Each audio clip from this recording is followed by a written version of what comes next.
the Maritimes, we're learning about the first steps toward Canada's first ever offshore wind projects. Justice Minister and Attorney General Sean Fraser and Nova Scotia have announced a pre-qualification process for potential bidders.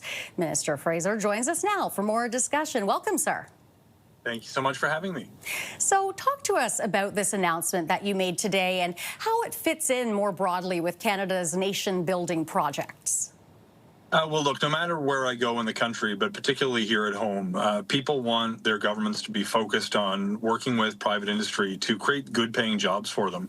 On the East Coast, there's been a narrative for many years about young people having to move away to find work, and to create opportunities for them to come home, or for those who stay here to raise their families on the East Coast, is a primary motivator when it comes to East Coast politics. The Major Projects Office has scoped in the Wind West project in partnership with the provincial government.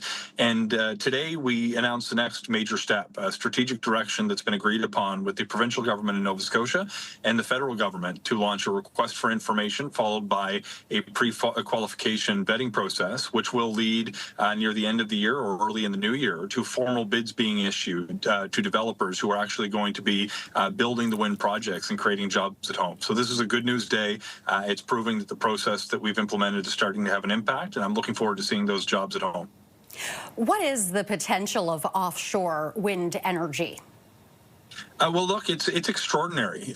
Just to put it into perspective, today's announcement is for at least 3 gigawatts of generation, potentially 5 if the regulator determines that there's actually capacity to develop that. To put that into perspective, that's significantly more than Nova Scotia will actually be using at any given point in time at its peak portion of the year. But that's only the first phase of this project. The province has put out significant numbers that demonstrate that there will be several times that capacity when the project reaches maturity. This is an opportunity to create huge energy development, clean energy development, and turn our economy into an export-oriented economy that's going to be pulling in economic growth from customers throughout the continent and potentially around the world as we develop not only the wind industry, but further into the future, the green hydrogen sector as well.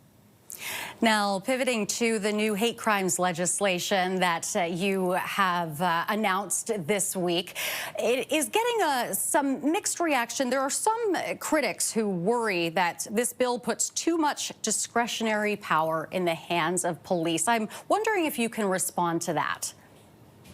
Certainly. Well, I think the starting point for me is that when faced with the option to do something to combat hate or to simply put nice words in the window, I will always want to side on the side with the people who want to do something. Too many communities have been subjected to hate, often violent hate, and you have to remember that when you're dealing with crime in particular that engages hate motivation, it's not just the individual victim who's impacted, but an entire community.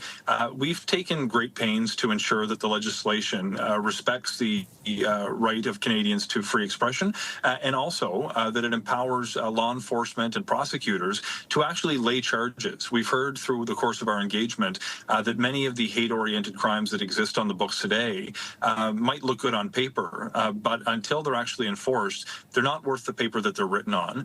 By ensuring that we remove barriers, for example, seeking the provincial attorney general's consent and giving a clear definition for hatred in the criminal code, we believe that law enforcement and Crown prosecutors will actually be able to deal with crimes when they see them in our streets, rather than conducting an endless analysis as to whether a particular threshold has been reached.